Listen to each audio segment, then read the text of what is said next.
Madame, Messieurs, bonjour et bienvenue au Flash Info sur Kivu Morning Post. Nous sommes vendredi 14 mars 2025. L'Angola a annoncé le début des discussions directes entre la RDC le 23 pour le 8 mars 2025, mais des tensions persistent.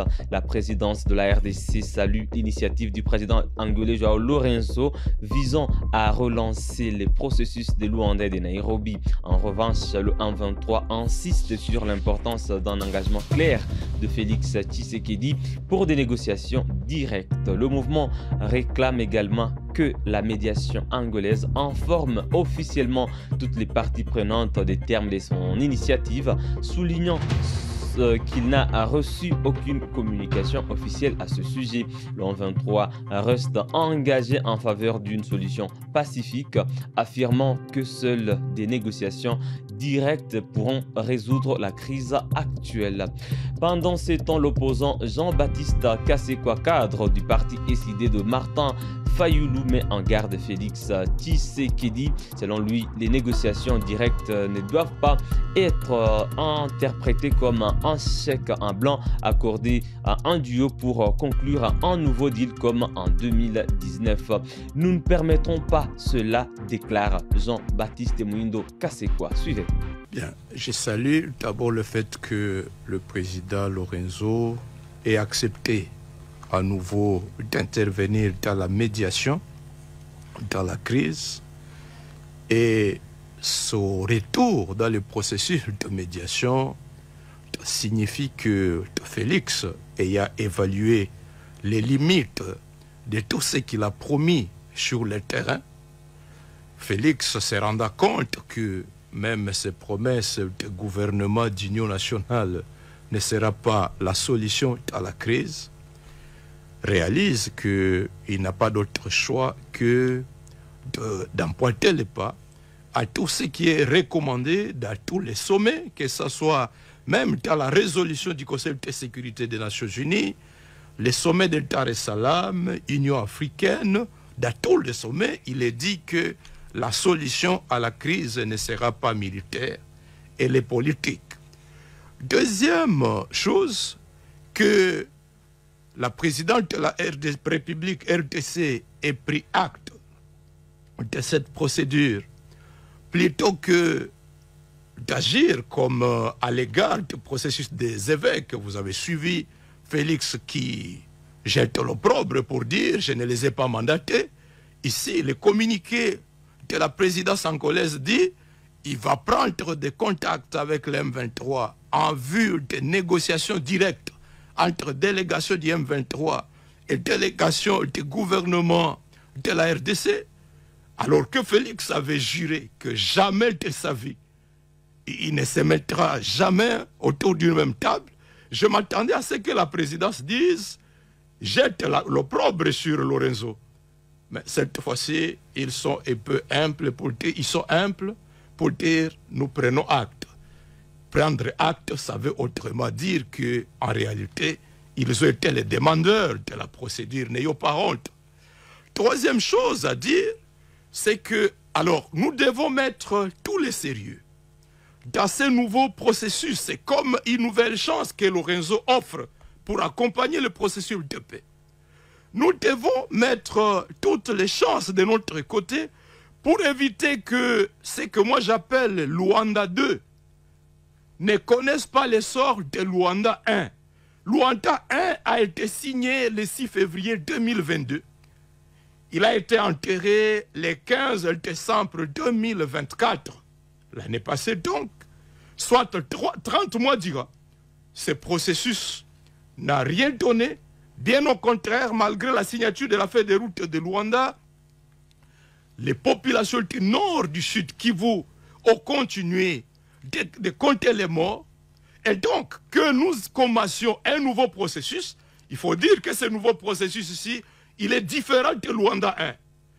Il s'agit de négociation directe entre Félix et le M23, et non plus Kinshasa avec le Rwanda.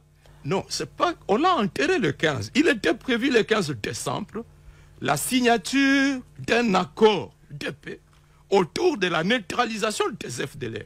Ici, le communiqué de presse de la présidence angolaise ne parle plus de la question de la neutralisation des FDLR. Les communiqués parlent, les négociations directes dont il est question sont autour de ce que Kinshasa considérait comme la ligne rouge, une question taboue, négociation directe M23 avec le gouvernement. Et ici, disais-je, la présidence de la République prend acte de la procédure. Félix entretient, c'est de cacher la vérité au peuple congolais. Tu sais, madame, lorsque la force EAC a été convenue d'être déployée, les commandements ougandais et les affaires étrangères kenyanes ont clairement dit que le déploiement de leurs forces avait pour but de créer l'environnement des négociations entre Kinshasa et le M23. Le pouvoir de Félix a entretenu un mensonge à l'intention du peuple pour dire que ces unités de forces EAC venaient combattre sur le terrain. Et ici, pour ce qui est de ces communiqués-ci, il est clairement dit qu'il s'agit de négociations directes. Mais là où je disais que nous devons maximiser les chances, le début des négociations ne signifie pas forcément l'instauration de la paix dans un pays. L'expérience rwandaise nous rappelle par exemple que Feu Habyarimana a été abattu alors qu'il venait de passer toute une journée dans une réunion de négociation à Dar es Salaam. L'expérience rwandaise nous démontre que même le déploiement d'une force d'interposition à vue de faire respecter le cessez-le-feu ne signifie pas garantie de restauration de la paix. C'est ici que moi j'interpelle Félix.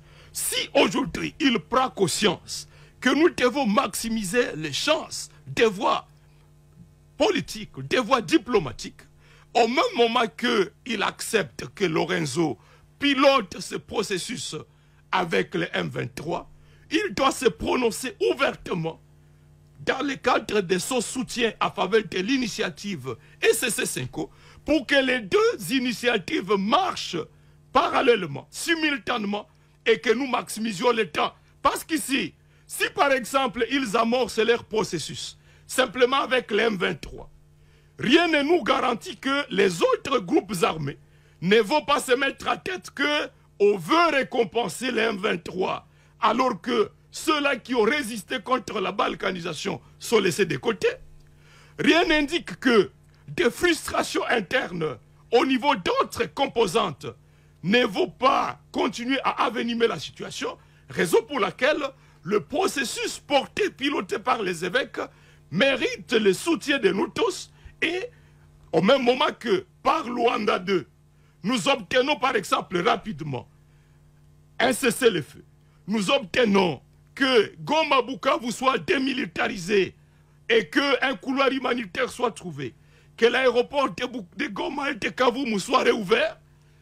Au même moment, le processus des évêques et pasteurs de l'ECC devraient être amorcés pour que les conditions de paix soient maximisées dans notre pays. La progression des rebelles en 23 dans le territoire de Walikale suscite une vive inquiétude parmi la population. Les habitants des localités de Kiboua et Luvungi commencent à évacuer leur village pour se mettre à l'abri. Selon une source de Kivu Morning Post à BCA, la société minière Alpha Mine BCA Mining a également commencé à évacuer son personnel depuis jeudi. Cette situation d'instabilité aggrave les conditions humanitaires déjà précaires dans cette région du Nord Kivu en raison du manque des infrastructures.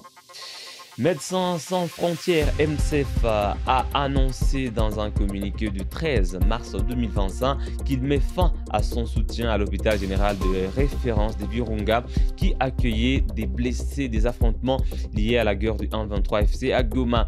MSF justifie cette décision par la baisse significative du nombre des blessés et la capacité des équipes chirurgicales à prendre les relais.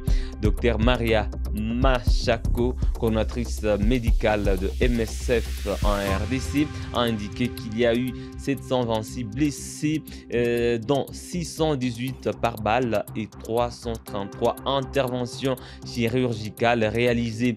Le désengagement complet de MSF est prévu pour le 31 mars 2025 avec la fin de l'appui gratuit aux nouveaux cas à partir du 15 mars. Les équipes de MSF avaient soutenu l'hôpital depuis janvier, période durant laquelle l'établissement a été débordé par un afflux massif des blessés. Madame, Messieurs, voilà qui met un terme à ce flash info sur Kivu Morning Post. Merci à vous de l'avoir suivi du début à la fin. On se fixe un nouveau rendez-vous d'actualité. À très bientôt.